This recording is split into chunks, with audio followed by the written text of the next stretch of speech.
to Thinking Women, the intelligent conversation show. We've got an amazing show lined up for you, as usual, for our April edition. I'm chatting to Melissa Thorpe, who's head of Spaceport Cornwall. Who have you got? And I have got our resident money expert, Sarah Steele, and she's going to be talking to us about pensions. And also Jane Hudson, the Functional Foodie, who's going to be showing us how to create the taste of summer for our picnics that everyone's going to be going out enjoying. Now we're allowed to go out and socialise, which is fantastic. I can't wait. And we've got music from Jazz Urell. This lady has got the most stunning voice, so I can't wait for you to hear her sing. Yeah. So, what have you been thinking and what's in your inbox? Well, my inbox has been sort of full of optimism in a very spring-like way, you know, just being able to get out, just to do things. I've been doing a bit of shopping, buying some new clothes, just enjoying myself really, just enjoying this sort of newfound freedom. So that's what my inbox has been full of, and just lots of positive comments from people. I agree. I think everybody feels so alive again, and just being able to go and sit in a pub garden, buy some clothes, see our friends. And the sun's shining. So I know, it's just wonderful. It really is. And what about you? So what's been in your Well, inbox? I'm excited to go shopping and go out, but one thing I will not be buying, Mags, is these things. Clogs. I love my shoes, and apparently clogs are back, and I'm just like, no, I had them first time round. So any ladies out there who had items of clothing that did, I think clogs have done 2 rounds for me, and that's 2 rounds. That's triggering me. Okay, right, showing my age. But they're the most uncomfortable things. They're the ugliest things. People are wearing them with socks as well.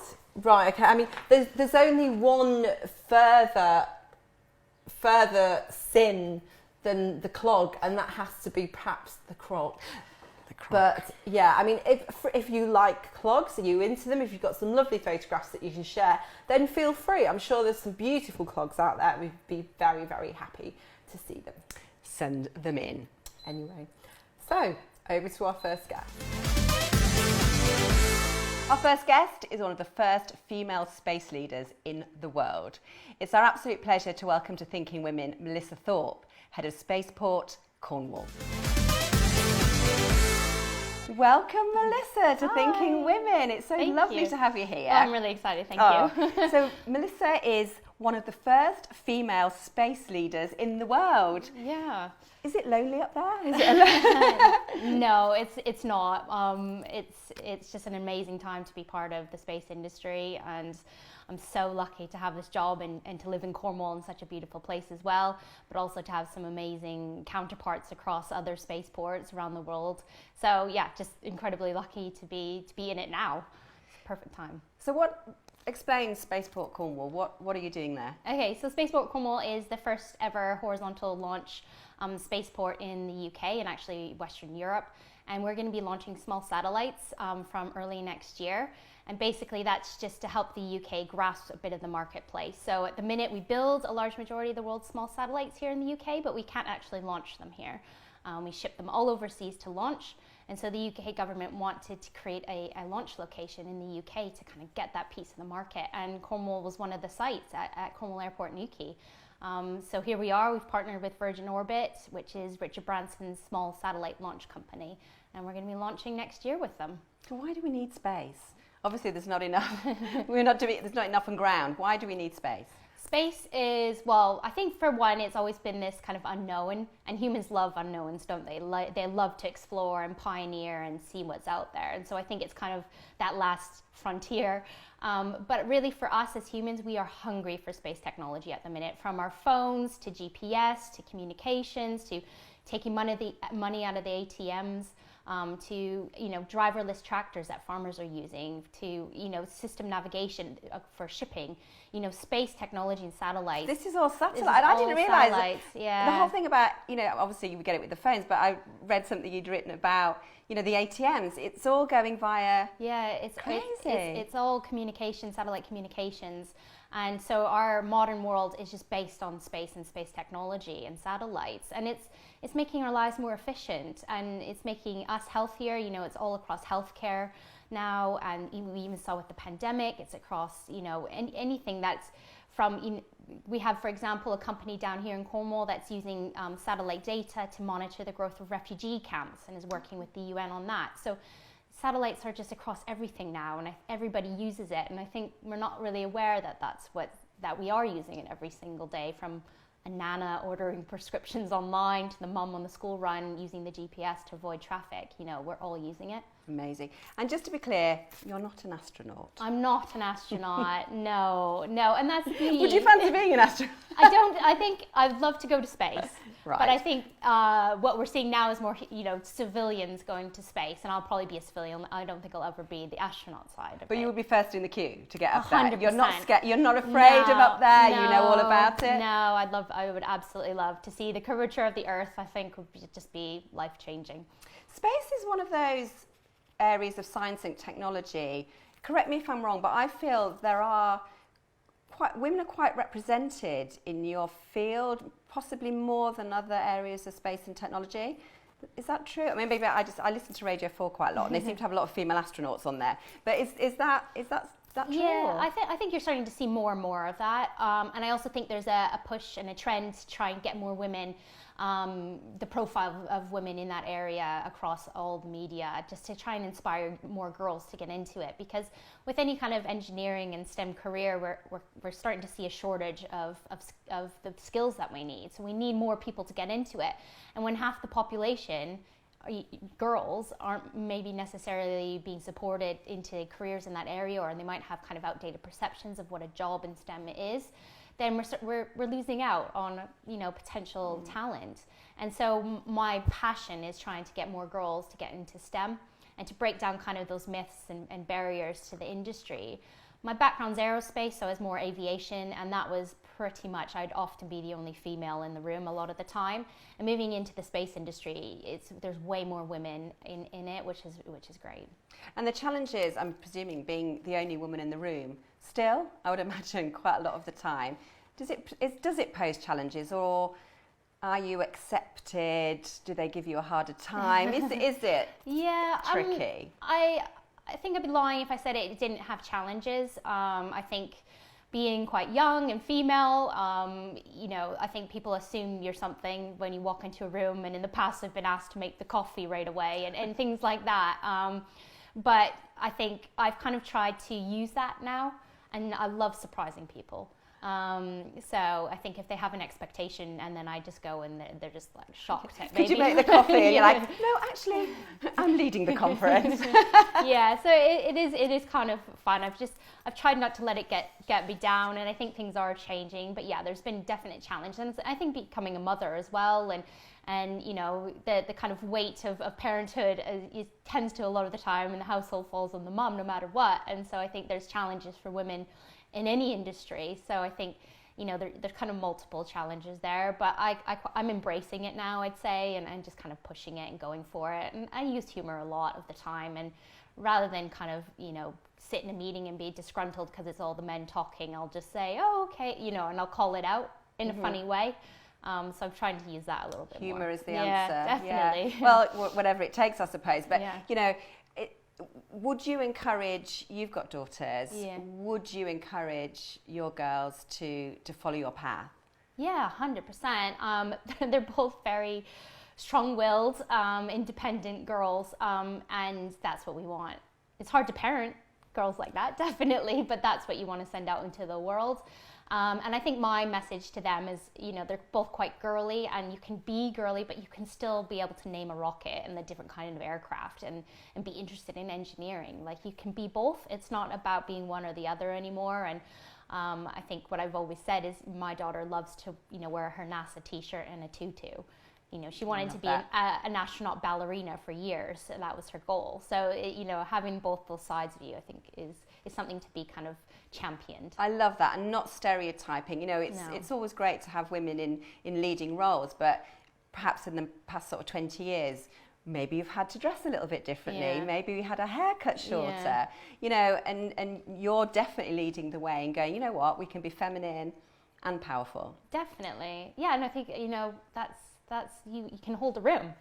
And then when you have that room then what do you say? And that's up to you, of course, but that, you know, that ability to be able to hold a room and then say some incredible things and people will listen to you because they're sometimes a bit shocked that you're up there in the first place. But yeah, I think that's kind of surprise element is working for me anyways, and also just, you know, showing my girls that I'm up every day and out doing something very different from probably most of the other mums at their school, and that they can do that or they can't. It's up to them, really. Well, there will come a time in the next generation with our kids, for sure, where people won't be shocked. Yeah, I hope so. When they hold the room. 100%, yes, yeah. Here is a woman living her best life, I would certainly say. Melissa, thank you so much for joining us on Thinking Women. Thanks, Lou. Thank you. So I'm here with Jaz Urell. Welcome, Jaz, to Thinking Women. It's a thrill to have you on. It's great to be here. So could you explain to those of you who don't know you what your music sounds like, what your voice sounds like, because you're so unique? I've been compared to a lot of people, mainly Beyonce, Dolly Parton, Bruce Dickinson actually from Iron Maiden. Oh, what? Got some of the high notes. That was quite a surprising one. It's sort of haunting, Americana, country, bluesy, all kind of mixed into one thing, and that's me. I just sing what I feel like. So there you go, high praise indeed. Dolly Parton and Beyonce, I mean, they're amazing singers. So are you influenced by those people, or is that what people are saying your voice is like? I'm very influenced by sort of Etta James, Aretha Franklin, and I sort of started listening to them when I was younger.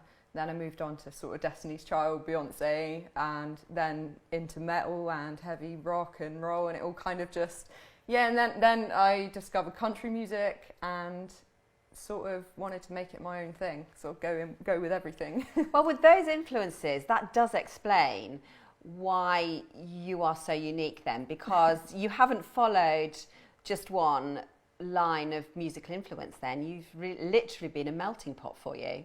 Yeah, I think people can be quite surprised when they look at me with my piercings, tattoos and shaved head and everything. They always think, oh, she looks like a metalhead, that's all she's into, that's all she can do. But I guess my sense of style, if you'd wear it to a funeral, I'd wear it on stage.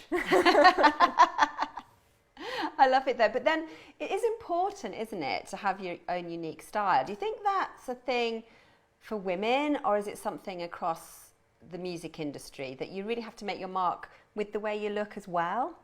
I think it's important to maybe look presentable, but it's also important to be yourself. And I don't think you should put yourself into a box or a category. Whatever music you sing and play, you should just dress how you want to dress, be who you want to be, and let your music speak for itself. So let's talk about the single that you're singing on with the Velvet Hands, because that's out now, a single called Star. And how did that happen? Tell me how that happened. Do you know the guys? Yeah, well, I didn't know them before. A friend of mine actually put my name forward to Toby, I think, because he worked with him. And it just I sent them a video. They were looking for somebody to do some backing vocals. I sent them in a video of me singing an Aretha Franklin song, and they loved it. So I went in, and I was so nervous because I was like the only girl there, and a group of guys, never met them, didn't know their songs. Well, I'd listened to them, but I didn't know the song I was going to sing. And they showed me the lyrics, and within 10 minutes I was recording it, and it was nerve-wracking, but I got there. Now, a bit of disclaimer, my son sings this song. He's singing the lead, but my son's in the band. So I did hear you singing quite early on when the demos came back of what you'd done, and it was like amazing. And I think what the boys, I remember what they were looking for, something like the Mary Clayton on the Rolling Stones' Give Me Shelter. And you pulled it off. I did my best. I think it was great to add something to that song, because I love the song, and when I heard it I was like, yeah, I want to be part of this. I like this. I want to be a star. Exactly, who doesn't? But yeah, the underlying dark lyrics though. Yeah. But you really added something, and I think what we're saying is we're going to have a look at a clip of you singing Star with the Velvet Hands.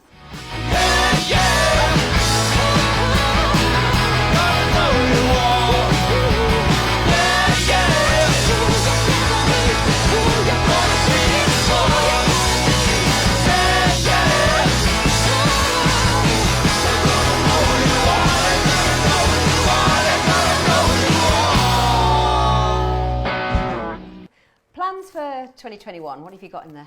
I've got a new single coming out hopefully in the next few months. It's been so difficult to plan things with COVID and getting around that, social distancing, recording's just been a no-no. And I'm hoping to maybe release another EP at the end of the year, but we'll just have to see how things go. Exciting. So you're going to sing a song for us in the studio. Yeah. So what song have you chosen? I'm going to sing my new single, Want Me Gone.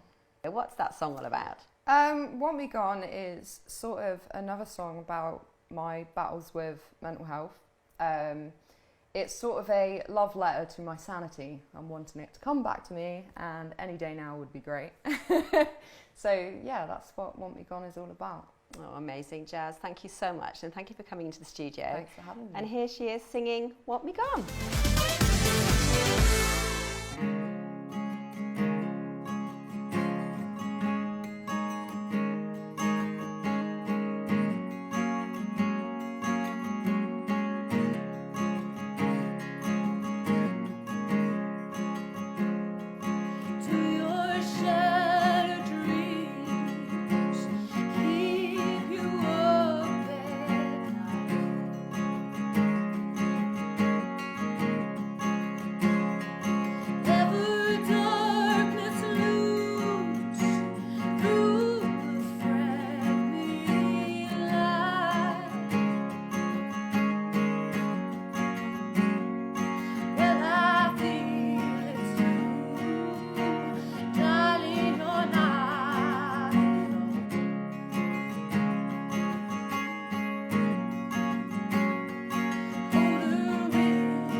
Don't you feel the need to come back home?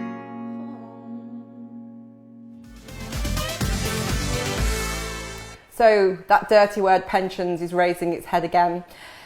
What do you do? Have you got a pension? Do you even think about pensions? It's something I think about a lot. Anyway, our resident expert, Sarah Steele, is here to tell us all about it and how you can make the most of your pension savings.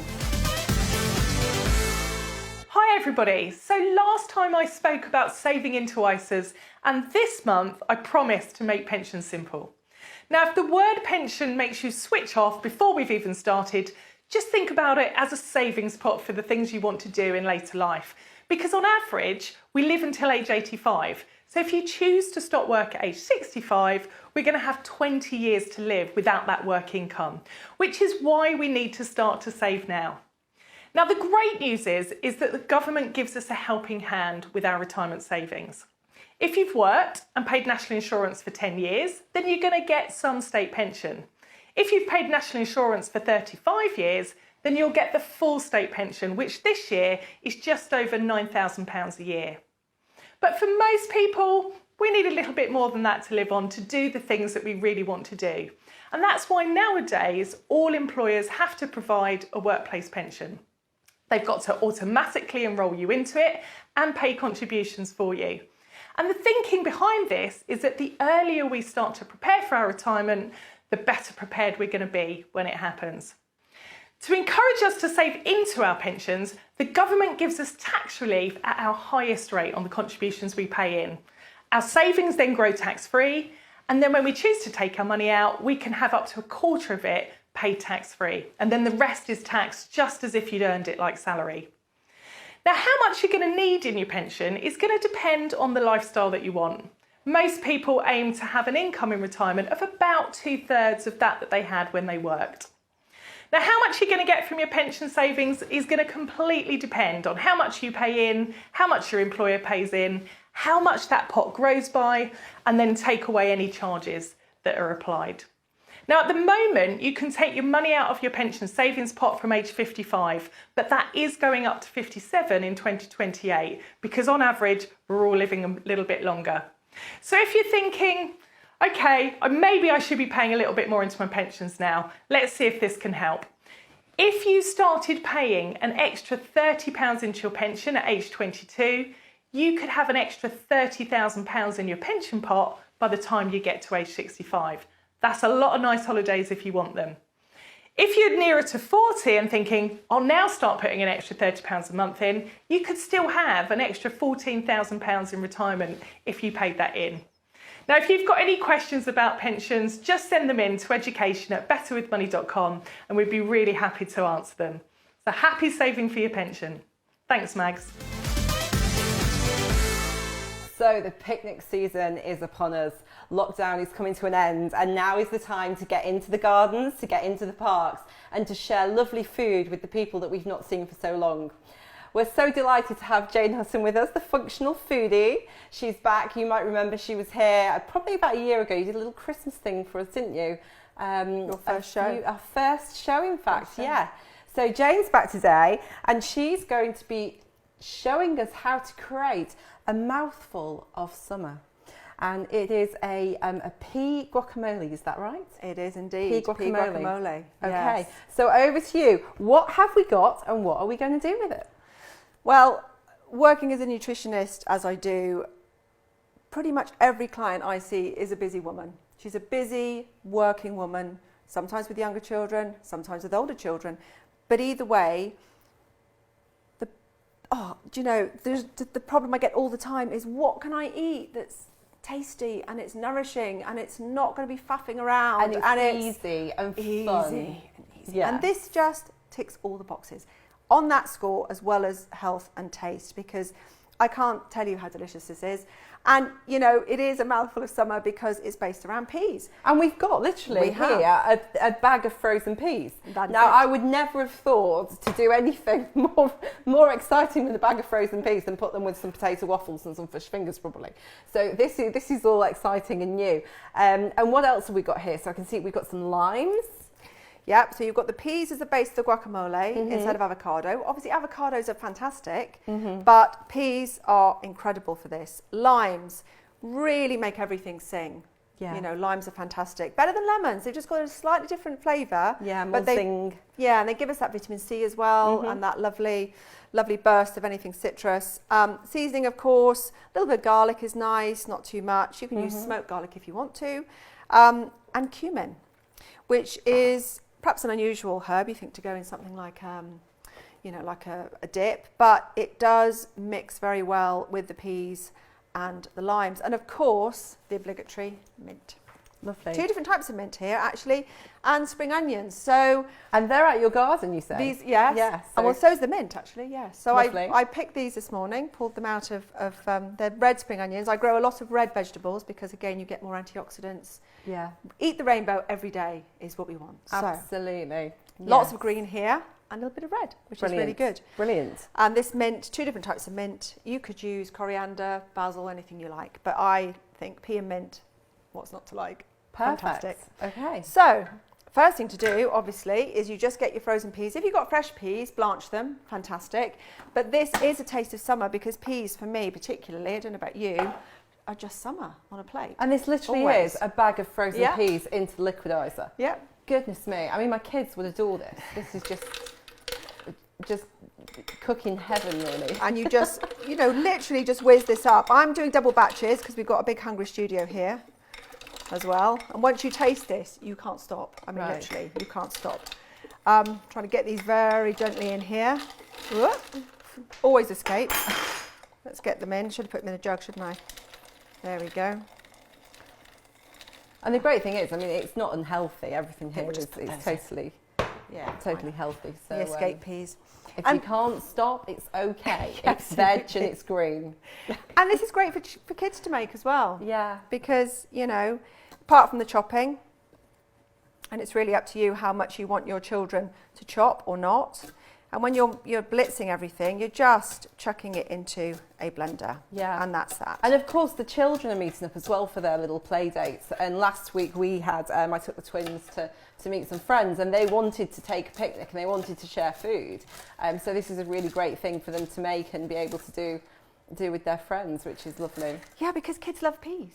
They do. Don't they? They do, yeah. They're not really veg, are they, peas? I'm sure if we put broccoli in there, there'd be a completely different story. When but- you're whizzing, you can get a lot of sins in without Yeah. even really worrying about Yeah. it. And that's the thing too, and it's isn't it? almost going back to, I remember when they were babies and everything would just go in the blender Yeah. and they'd eat it, they'd love it. It was just so, green goo, and it tastes quite nice. So Making your own baby food. making your own baby food, yeah. I think pureed peas is probably one of the first things you ever make your weaned baby, isn't it? The baby you're weaning? Yeah, I mean, mine used to have pureed, courgette, which was really watery, but they adored it. Oh, they wow. absolutely adored it, yeah. I think for me, pureed peas sometimes it's got a bit of a throwback to mushy peas from the fish and chip shop on a Friday. I think you're right. Up north. But obviously they were done quite differently to these. The spring onion. Can you smell that? Yeah, I can smell that. That's absolutely And that lovely. again is summer. And the one thing Yeah. I love about these particular ones, and they are just red spring onions, is they're Yeah. not too strong. No. If you want to actually take the sting out of anything like a spring onion or an onion, what you can do is if you were to soak them in the lime juice, Yeah. that would actually dial down some of that harshness. Right, You can okay, do that take with some of garlic that as well, out. which is amazing. So Yeah. you've got your limes, you want to zest them So in, that's zesting. just a bit of zesting. Perfect. And, And a can bit you of juice. equally could you squeeze that as well? I'm just thinking about the kids, Yeah, literally. cut They it in can do half and squeeze in. so many of these jobs they can do. And this is the thing with real food. This is about nourishing yourself every day with every single meal. People think, I'm just going to take this as a snack. Snacks are important because they take us between those meals. They keep your blood sugar levels stable. The really important thing as well about something like peas is they are a protein vegetable. Yeah. So you're actually having a protein-based snack. Avocado, great, but avocados we do have, unfortunately, if you're worried about sustainability, we do have that element of perhaps cutting back on avocado, And they're how many we expensive as eat. well. They can be, especially getting them right. You can get frozen avocado somewhere. Can you? Yeah, I haven't can't seen remember where that. that is. Again, that's quite good for, Okay. for making dips and things like that. But, you know, actually... Presumably you could do a mix, you could put a bit of everything in there, see what you've got in your fridge and do a mix of whatever. You can adapt this massively as well. And that's the lovely thing, isn't it, about these sort of recipes, that you can actually mix it up and you've got a base, but generally you can say, oh, well, you know what, we've not got that in the cupboard, so let's try this instead. I think we all have frozen peas though, don't we? I know I do all the time, and I grow peas, which I love doing as well. There's nothing like just that first pea pod. Oh, they're lovely. And They're you lovely. eat without doing anything. We did a gorgeous. lovely thing the other day. So we had some frozen mixed veg that we just we fried up with a bit of a cumin, and I gave the girls some puff pastry, and they made samosas. And that they was were it? really, really yummy. And for them, it was like playing with Play-Doh and then adding the veg in the middle and then sticking them in the oven. So that worked really well as well. So bags of frozen veg are definitely a favourite. Well, there's so many things that you can get into something that's whizzed, even if it's just a bolognese sauce. But it's getting them used to the flavours and the foods. And the thing is, when you taste things like this that are so rich in flavour, you'll never eat a Mars bar again. No. I mean, why would you? No. It's just incredible how tasty it is. Now, this mint also came out of my garden. Okay, and there's two types of mint there. So just tell me about that. Well, this one I just found growing. I moved into this my Cornish cottage or house a couple of years ago now. So I grew up in Cornwall, but just sort of moving back after you do University of London and so on. Yeah. And just there's so many different types of mint, and they all have different fragrances and different flavours. So the best thing to do is go to the garden centre, go and see them all, and just pick the ones that you think you like, and just get them in there. And of course, mint is fantastic for settling the stomach, as is cumin. So if you're prone to bloating, coming out of lockdown, you're thinking, I want to eat lighter, maybe I want to be lighter, maybe I want to start thinking about getting rid of the bloating that you can get, that uncomfortable feeling. Yeah. Cumin seeds are fantastic for digestion. Oh, brilliant. And actually, if you ever have a problem, feel bloated after a meal, just soak a teaspoon of cumin seeds in hot water and then drink. And just have some sort of and it really helps digestion. Yeah, just fresh because seeds. That's been the it. thing, and especially like we've been encouraged to get out and do exercise, but it's been tricky, with home working, with the children at home. It has been really difficult to actually get out and do stuff, and people I think have either gone either way in lockdown. We've either put the weight on or put the weight off, the weight off. But this is. But I think the thing is, if you get the right recipes, you do not put weight on. This is really low calorie, especially if you're going to have it with vegetables as well as maybe some whole seed crackers and things like that. You're going to get seeded crackers, again, higher protein, higher healthy fat, good fibre. We need fibre.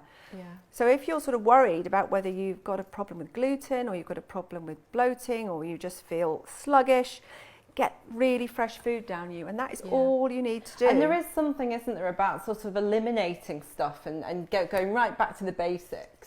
And then working out, well, actually, if I eat that is going to make me feel a bit rubbish. So maybe not bother with that next week and then see how I get on and do it that way. Exactly. And just trying things out, getting your recipes together, getting your repertoire together. And that's the thing. So, I mean, I obviously have a quite a large free recipe resource on my website with those kind of good recipes. New websites in development, it'll all change over to there, and I'm going to add a ton more recipes as well. But there's things like butter bean colcannon. So instead of mashed potatoes, you can actually mash up butter beans, which again is protein and healthy fat as well. And that again, as women, we should be having 3 portions of it's just replacing the carbs, beans or pulses, the starches really with the other stuff. Yeah, well, you do need some carbs, and of course some people work better with a higher carb element and some work better with protein. You've got to listen to your body. The type if you feel fatigued, if you have headaches, if you don't feel good, maybe it's not for you. And that very individual way of eating is important too. And how has business been for you throughout lockdown? Have you been busy, or have you been using the time to sort of develop new things and develop the website and stuff like that? I think I've had more of the clients with particularly complex issues because they've been sitting around and really had to deal with them, Of course, there's a lot of very, very good free resources out there, which is fantastic. But yes, people are really starting to realise, I think, with COVID particularly, your immune system is So important. Yeah. So important to take care of. And I think when you take out some of the exercise and some of the sort of interactions we've been doing, we're just left with ourselves, aren't we? We are. And sat at a desk, you know, your body's just doing what your body's doing. So what you eat becomes absolutely vital. Yes, and of course get it right, get those recipes, get yourself a proper real food nutrition plan, and if you have a problem beyond that, get your food foundation in place, go and see a professional. You know, food first always, supplements as a last resort and only professionally advised so you don't cause the extra problems that supplementation can give you, because there's 93 nutrients our body needs every day. Right. And some of them we can store, most of them we can't. Yeah, And then so your gut has to be working to absorb them. Yeah. So we are not just what we eat, we absorb as well. Yeah, So it's really important to get fresh food down you. Absolutely. And this is portable. The kids will love it. You can take it to work. You can make up a big batch like this. You can put it inside wraps.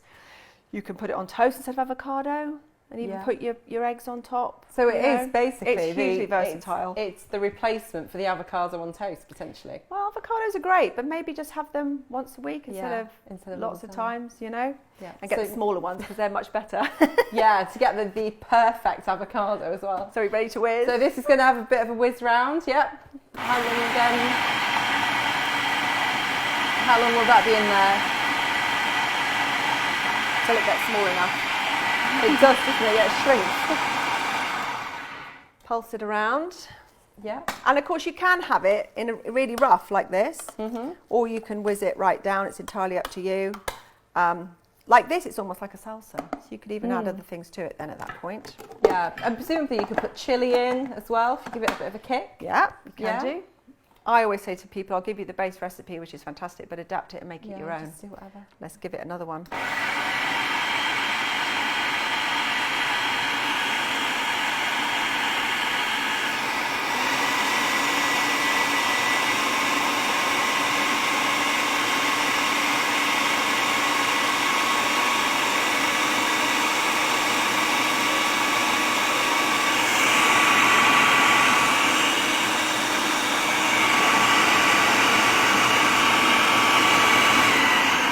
That looking.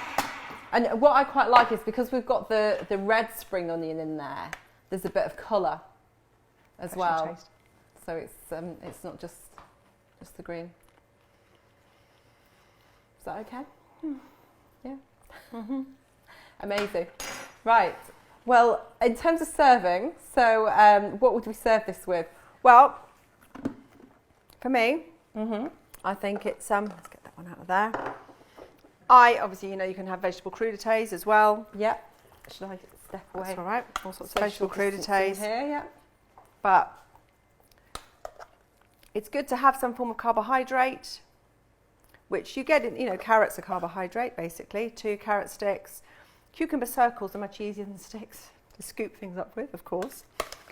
Breadsticks, kids love. Of course. Although, you know, you can make this thinner and smoother if you want them to use it like a dip in that way. But, you know, other than that, good seeded cracker or oat cake is really good. Yeah. Oops. Oh, Don't want that. Chef it up, don't we? Fabulous. There we go. And once you're out, very, very good. Lots of nutrition in the wild garlic flowers. And so we can actually eat that then? Yeah. Perfect. Wild garlic leaves, but the flowers particularly. Yeah. Again, dandelion flowers are edible too, a bit more bitter. Yeah. But the wild garlic flowers are absolutely beautiful. So that looks absolutely gorgeous and worthy of any outdoor picnic that anyone is going to be attending this weekend. So thank you very much, Jane. My pleasure. And we look forward to tasting this later. Thank you so much. Thank you. Well, that's it for another awesome episode of Thinking Women. Thanks to our guests, Melissa and Jazz. And also to Jane and Sarah for their top tips on pensions and how to make the perfect picnic. So thanks so much for joining us and enjoy all of your outdoor picnics and your springtime. And we will see you next month for another episode of Thinking Women. And we're about to dig in, so We I can't are. wait. Yum, yum, yum. See you next time, guys. Bye. Bye.